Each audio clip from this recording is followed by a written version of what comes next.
संगमनेर या ठिकाणच्या 6वीच्या विद्यार्थिनीवर झालेल्या ऍसिड हल्ल्याच्या घटनेवरून संजय राऊतांनी गृह खात्यावर टीका केली।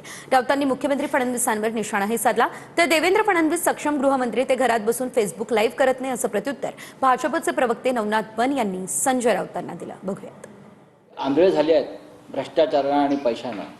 त्यांना राज्यातला अत्याचार दिसत नाहीये, महिलांवरील अत्याचार दिसत नाहीये आणि त्यांच्या पक्षाच्या महिला नेत्या आहेत त्यांना ते कधीच दिसणार नाही।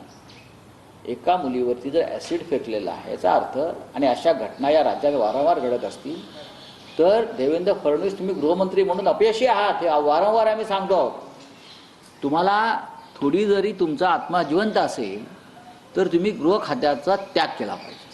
मुख्यमंत्री देवेंद्रजी फडणवीस हे सक्षम गृहमंत्री आहेत। महाराष्ट्रात एखाद्या आई बहिणीवर किंवा मुलीवर अत्याचार झाल्यानंतर लगेच तातडीने त्याची दखल घेतली जाते। संजय राऊत महिला अत्याचाराबद्दल बोलण्याचा तुम्हाला अधिकार नाही।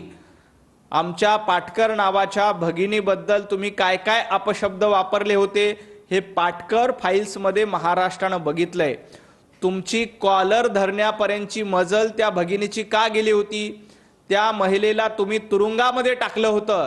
त्यामुळे महिला अत्याचाराबद्दल देवेंद्रजींवर आरोप करण्याचा तुम्हाला अधिकार नाही। देवाभाऊ हे सक्षम गृहमंत्री आहेत।